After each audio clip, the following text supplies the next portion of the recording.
Hey guys, it's Shaylin and I'm here today with another video. So today I'm going to be doing a short story Q&A.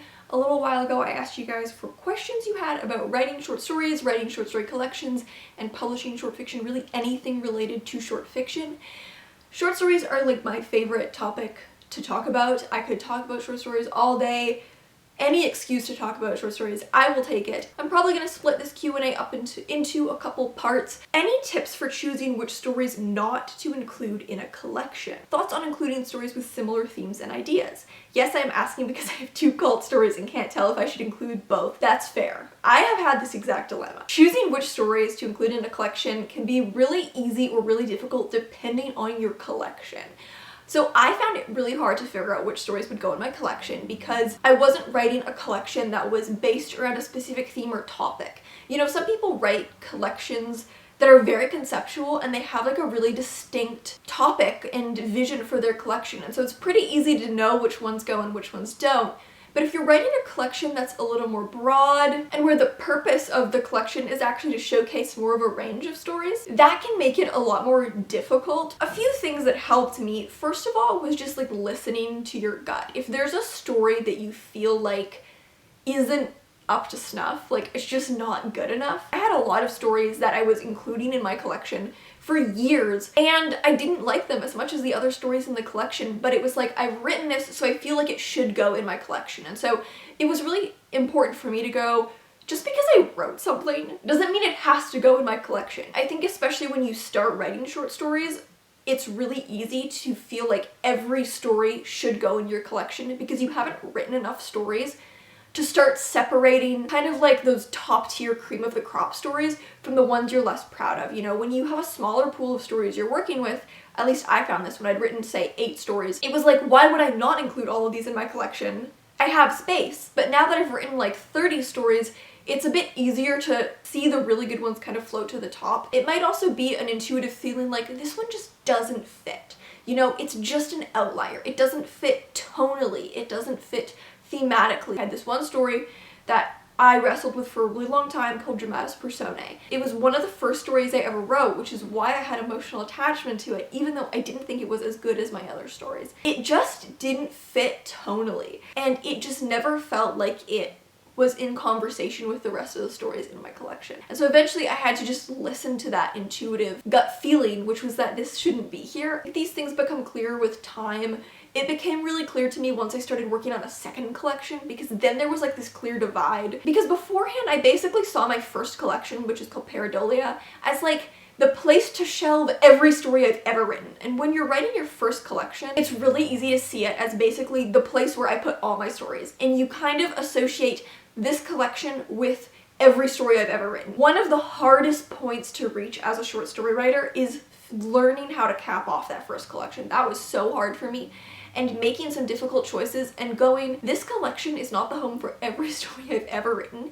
It's the home for the stories that are meant to go in this collection. You mentioned having 2 stories with similar themes or ideas. You either want overarching trends that suit the whole collection, or you want everyone to be distinct. I think it can be a little distracting when there are 2 stories that are too similar. I literally have had 2 cult stories. Part of why I started my second collection was because I was like, well, I can't put 2 cult stories in one collection. I felt like it would be jarring, and I wanted every single story in my collection to feel really, really distinct. If you have 2 stories that are maybe circling a similar topic, if they both serve a distinct purpose in the collection and they're saying something distinct relating to the overarching themes of your collection, then maybe you want to keep them both. Maybe you want to find a way to structure the collection so it feels like that was intentional, like putting one as the first story and one as the last story, or having like a third cult story so it feels like a symmetrical thing, like rule of 3s, I don't know. If you feel like they're both serving the same goal in relation to the central themes, then maybe you want to save one for a second collection. It's a very evolving piece of work, which can make it hard to write. You're always gonna write new stories and then like you have to chuck old ones. I think this is gonna sound bad, but you get past the point where love for the story is enough to justify it being in the collection. It's kind of a tough moment, but there are a lot of stories that I know I wanted in my collection just because I loved them. And so it was really easy for me to justify putting it in the book just because I had personal attachment to it. After it had been a year or something since I'd written the story, it was easier to see it more objectively and go, okay, yeah, I love this, but is it earning a place in the collection? But it can be hard to do that when a lot of the stories are fresh, because when the stories are fresh, you know, you're excited about them, but that can take time. You have to get past that stage where your infatuation with the story is kind of clouding your judgment for whether or not it fits the book. And sometimes it also takes time to figure out what your vision for the book is, right? It took me a long time. Do you have a favorite story you've written recently? If so, can you share why you love it? There are 3 stories I've written pretty recently: How to Slaughter, I'm a Wolf in Wolf's Clothing, and Tabula Rasa. And I don't really know if I have a favorite of them. I kind of love them all. I am quite enamored with I'm a Wolf in Wolf's Clothing. It's one of the few things where I've written recently where when I read it back, I'm surprised at what's in there. I think that story was a good reminder of what my style is capable of doing. Like, sometimes you have low points with your style where you feel like you can't tap into the originality of your writing style as much as you normally would. That story, when I read it, it like reminds me what like the ceiling of my style is. Like, oh, I'm capable of writing language that is this original, because I think linguistically it's one of the more original pieces I've written, and I'm really proud of the way the voice is constructed. And I read it back and I'm like, I don't remember writing that line and I don't remember how I came up with it, but next time I'm feeling bad about my writing, I'm gonna look back at this story and be like, you've still got it. Would love to know different ways to start a story and how to build up from them, starting from an image, a character, dialogue, etc. There isn't really a difference in process depending on where the idea starts from. Like, if an idea starts with dialogue, or it starts with character, or it starts with image, there isn't like a different process that you should follow. Every single idea is going to evolve differently. Like, every idea is going to come from a different seed, and that seed is going to require like a different point of access to turn it into a story. Ultimately, with any story, your goal is probably to find a little pocket of internal conflict that you want to explore. So all roads kind of do lead back to character. Whether you're starting with character, or you're starting with dialogue, or you're starting with image, I think if you can connect that thing back to whatever it is you're trying to explore within a character, then that's a story. Every story I've written has evolved differently and been born from a different process, because every idea evolves differently. They're a great form to discover and write because you're only committing to a few thousand words, so if you write the full draft and you have to restart it, like, it's not a big issue, you know? You don't really have to worry about messing it up. I call this observant writing. You start with whatever your starting point is and you just start writing, and you observe what's appearing and figure out what it means for the story. You know, you write a line, and after writing the line you go, wait, I think that's important for the conflict. And so observant writing is a really great way to turn the tiniest little detail that might not seem like a story yet into a story. A lot of questions were about endings. The most upvoted one here is, I would really like to know about ending a short story. I love writing short fiction but struggle with where to end my story. Cliffhangers, happy endings, or tragic ones. I have trouble choosing between them. I'm going to talk about endings in general, but also address a specific point in this question. I don't think the end is about choosing which type of ending you want. I don't think it's the best strategy to be writing a story and then go, do I want it to end on a cliffhanger? Do I want it to end tragically, or do I want it to end happily? That's a bit of a shallow way to choose how to end a story. It's kind of based on the emotional reaction you want the reader to have rather than what the story is inherently asking for. Endings were one of the toughest things for me as a newer short story writer. They take a while to get acquainted with, and sometimes I still have stories where I'm like, how is this meant to end? Rather than asking yourself what type of end do I want my story to have, because I don't think that's really the way to approach it, I think it's more important to ask yourself what you're trying to achieve with the story as a whole, rather than just with its ending. And not in terms of technique, but in terms of like ideas. Your story is asking a central question. Sometimes more than one. Sometimes they're thematic, but often they're about character. What are you asking about this character? The end should answer that question. So in my story, I Will Never Tell You This. So that story begins with the main character David witnessing a girl named Flynn fall into the ocean off of like a cliff, and she's drowning. The story is mostly flashbacks that chronicle their relationship leading up to this point. On first glance, the question is like, will Flynn live? Thematically, the real question of the story is, will he make the decision that a father would make in that moment? Because the core relationship of the story is that like, she's his student, they kind of have like a father-daughter type of relationship, and this is the moment that tests that. And so that's like the core question the story is asking. And so the ending needed to answer that question. It doesn't answer the question of whether or not she survives. We actually don't know that. The story ends ambiguously. It doesn't really matter whether the story ends happy, tragically, on a cliffhanger, ambiguously, whatever. Like, that's kind of redundant. What matters is whether the ending that you choose is answering the question that you were asking. And there's no right or wrong answer to that question. It's just whatever you want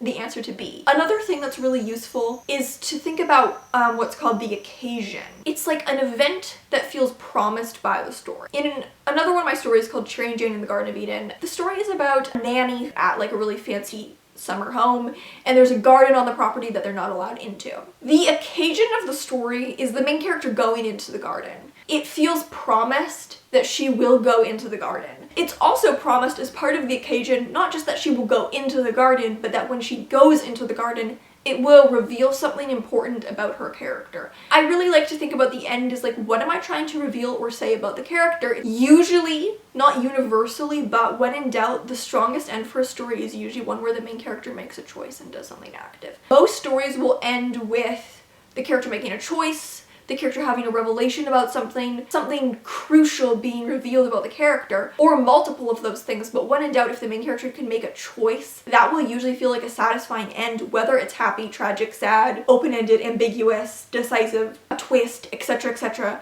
Those things will happen as a consequence of that thing you're trying to reveal. Like, if the thing you want to say about your character and the choice they end up making naturally leads to a happy ending or naturally leads to a tragic one or a cliffhanger or whatever, that will naturally happen. But it's not really about choosing the technique you want, it's more about choosing what you want to say. What you want to say will naturally lead to a certain type of ending. About how many pages feels right for a collection of flash and short stories. I've written a couple short stories and a fair few flash, but don't feel it enough to warrant a book of my own writing just yet. 6 are in anthologies already. That's great if you have 6 published stories. How do you know when the collection is complete? So short story collections are usually comparable to a short novel. So most collections you can look at like 50,000 words, 60,000 words, maybe 70,000 words. Most aren't much longer than that. They're usually pretty short manuscripts. You pick up a printed collection, it's usually like somewhere between like 180 to like 250 pages. Same as a short novel, you know? I think 60,000 words is pretty good, give or take. Some might be shorter, some might be a little bit longer. Usually a collection will have between like 8 and 12 stories. Again, some might have fewer, some might have more. If you want to like traditionally publish like a typical collection, that's kind of what you're looking for in terms of word count. First of all, I kind of know a collection is done when there's no room left. And also when, I talked about this earlier, you might find that as you start adding more stories at a certain point, they're just repeating the purpose of other stories, and so that's kind of a way to know that the collection is done. I'd love to learn more about revising short stories. I struggle with the developmental edit process a lot and find myself getting frustrated and stuck as I try to incorporate plot changes or feedback. The first thing I want to say about editing short stories is that it just gets easier the more you do it. I used to struggle with it a lot. When you edit a short story, you almost have to dismantle it and put it back together. And that can be genuinely scary.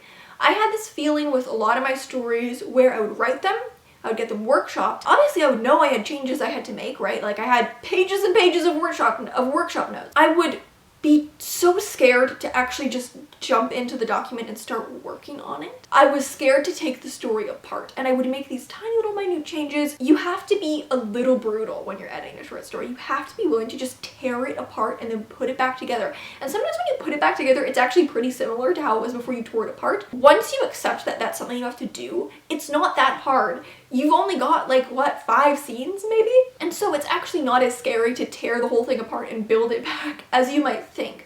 But it can be intimidating. The first thing I would say is don't procrastinate it. For me at least, the longer I procrastinate starting my developmental edit, the harder it becomes because I start to worry about it more and more and more. A lot of the time, you know, there are problems you need to fix, but you don't know exactly how to fix them. And so I would put off editing the story because I didn't know exactly how to fix the problem. So I was scared to just kind of get my hands dirty and start editing it. I think with short stories, for me at least, with the type of writer I am, and I hope that this is some kind of more widely applicable wisdom, there's no reason to be scared to tear the story apart because you can always go back. Just save your old drafts, you'll have that. And I do talk about my revision process in a video that I did called like How I Write a Short Story, and another vlog I have called Edit a Short Story with Me.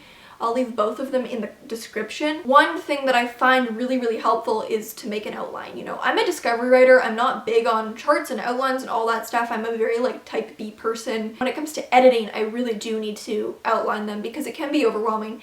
And so one thing that I find so helpful with short stories, before I was outlining my edits in a more structured way, I would approach it almost like I was playing Jenga, like carefully taking a piece out, carefully putting a piece here, when a lot of the time with something so short, what you need to do is just disassemble the whole thing and then reassemble it. What I find the most helpful is to just make a list of scenes and all the changes I want to make to every single scene and then go through scene by scene. That is so much more manageable for me, I think, than trying to do these little particular edits out of order. That can become overwhelming. You lose sight of how the story is evolving and developing. So it's a lot easier if you go in just like with a structured plan. I can edit a story in just a couple days now because I approach it in a really structured manner. Scene 1 and make all the changes, scene 2 make all the changes. Let's say I need to write a new scene, that would be the new scene 3, then I just write the new scene when I get there. It's really easy to maintain scope of the story and make micro and macro edits at the same time. A mistake that I used to make was approaching my short fiction edits in a very gentle manner. I was really particular with it. I was scared to make big changes, almost like it was like an animal. I didn't want to wake up and I would make these tiny little minute changes, and it would take me months to edit a short story. It's easier to just tear the whole thing down so you have all the pieces in front of you, build them back up again. And I do think short fiction requires sometimes a bit more of an aggressive editing approach. Even if the edits aren't that aggressive, even if you're not changing the story structurally that much, sometimes it really helps to just kind of break it down and then build it back up again. You only have a few building blocks after all, because it's a short story, so there aren't many scenes. And so I think that that is honestly easier than trying to go in and make tiny little edits and being scared of breaking it. Like, break it and then build it back up again, you know? How to determine if it's really a short story. I always struggle to think that there might be more to the story than I wrote.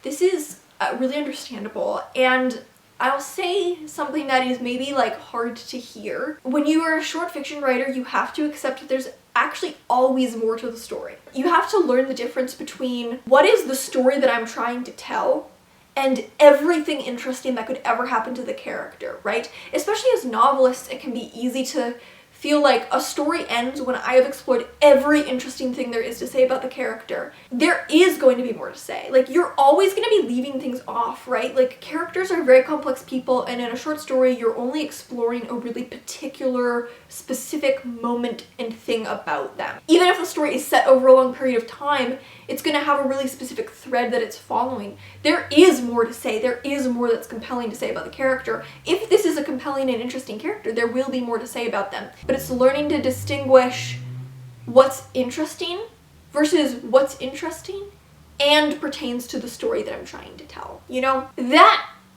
impulse to turn it into a novel will potentially never go away, because if you're invested in your characters, it's natural to feel like there's more you might want to say. The story is probably a short story if it's saying a complete thing about the character. There might be other things to say about the character, but that one thing you're trying to say, which is probably the most interesting thing about them, means that it is a complete short story, in all likelihood. There are kind of two impulses, right? There's, I want to say more about this character because the story itself is not complete, and I can't fit what I'm trying to say about the character into the short space, then maybe it is a novel. You know, if it's an indefinite feeling where you write a short story and you're like, oh, maybe there's more to say about the character, that's natural if you're intrigued by the character, right? Like, even in a short space, it's easy to become very attached to your characters. I think I feel as attached to the characters in my short stories as my novels even. And so it's really easy when you get attached to them to feel like maybe there's more to say. If that's just like an indefinite feeling, like a general vague feeling, but you're saying something complete within this story, then it's probably complete as a short story. But if you know more that you want to say and you feel like it's worth spending time on, then it can be a novel, or it can also be a novel. It can be a short story and a novel if you want. How do I make a short story concise and satisfying? I'm not used to having such little space. If you're struggling to fit your story into a short story, then it's probably not a short story. When I see writers who struggle to contain their short stories into short stories, it's because they're writing a novel and trying to fit it into a short story. If it can't be contained, then it maybe isn't a short story. They are very different types of narratives. A novel is like a journey that transforms a character, whereas a short story is an event that reveals a character. In a short story, you're trying to hone in on a particular but pivotal moment, which is probably a pretty short series of events in the character's life, and it reveals something interesting and crucial about them. Whereas a novel will follow them through like a real journey and transformation. Are you looking at the potential for a shift, or are you looking at the potential for like a transformation? A transformation takes a lot longer. A shift or reveal can happen in just one pivotal scene. If you have an idea that is fundamentally meant to be a short story, then it will naturally fit into the space. You're going to be trying to say something appropriately small for the form, right? You'll say that thing you're trying to say within 4,000 words and it'll be said and the story will be done. If it can't be fit into 4,000 words, then it's probably not a 4,000 word story. I would love to know how to structure a short story well if that's possible. It's very difficult to talk about how to structure short stories because there isn't really like a short story structure. In my opinion, short stories really are basically just a connection of two plot points. Really, they're just a connection of an inciting incident and a climax. So we have an opportunity to reveal something about the character, and then that opportunity is taken, and then that's the end. So you're really just connecting 2 points. Sometimes those points can be connected in one scene.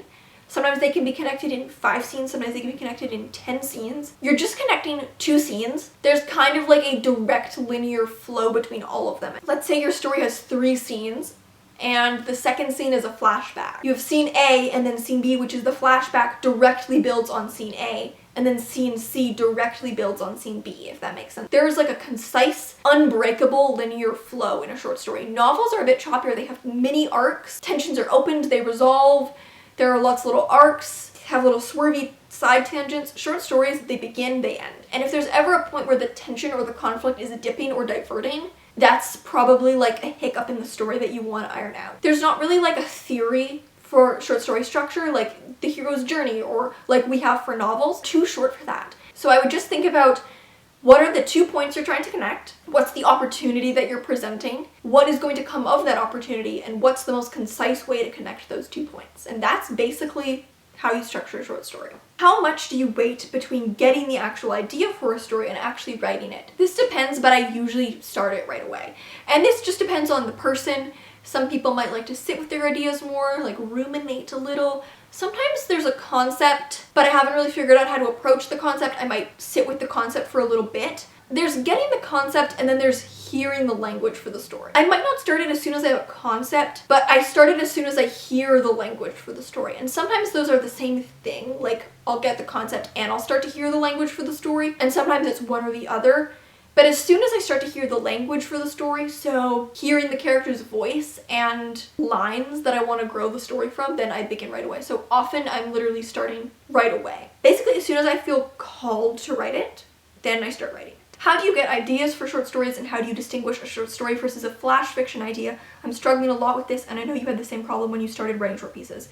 This is a little tricky for me because I don't write flash fiction. I've been trying to learn how to write flash fiction, but I've actually never successfully written a flash fiction. I don't really have to distinguish between short story and flash fiction ideas because flash fiction ideas aren't like a natural thing for me. Short story ideas come to me naturally, flash fiction doesn't really. I'm hoping that with a bit of practice, they will. Per my understanding, flash fiction is just like a moment. It's the tiniest, most particular moment. I don't think you have to worry about this. Well, it might make a big difference to decide whether an idea is a short story or a novel because that's really going to change how you write it. If you have an idea and you don't know whether it's flash fiction or short story, to be honest, you're splitting hairs. The longest flash fiction pieces are what, around 1,000 words? The shortest short fiction pieces are around 1,000 words, right? Like flash fiction is kind of just like a type of short fiction. And so what I would say is if you have an idea and you don't know whether it's a short story or flash fiction, just write it. And the idea will resolve in as much time as it needs to resolve. Just start writing it. And if the idea resolves itself in 700 words, then that's great. You have a flash fiction on your hands. And if it resolves itself in, say, 4,000 words, then that's great. You have a short story on your hands. They're both short enough forms that it's not going to be a big deal to just write it and see what emerges. It can be great to, you know, try writing longer or shorter pieces if you're trying to learn the form. Like, I'm kind of trying to learn flash fiction right now. I have to actively challenge myself to write flash when I want to. A lot of ideas, you know, could be flash or short fiction depending on how you take them. I have an idea right now that I want to write as a flash, but it probably could be a short story if I let it grow to that point, you know? See what it turns into. It'll be what it is, you know? Alright guys, so I'm gonna close off this video because I don't want these Q&As to get too long. I still want them to be like digestible. So I'm gonna follow this up in a part 2, maybe even a part 3, since I seem to have a lot to say about a lot of these questions and I don't want this to be like 2 hours long. So for the sake of everyone's sanity, including and especially my own, I'm just gonna cap this off here, and I'll have the other parts of this up soon. If you didn't see the answer to your question, it'll probably be in one of the later parts. Thank you guys so much for watching. If you have any questions, you can always send me an ask on Tumblr, and I'll see you in another video.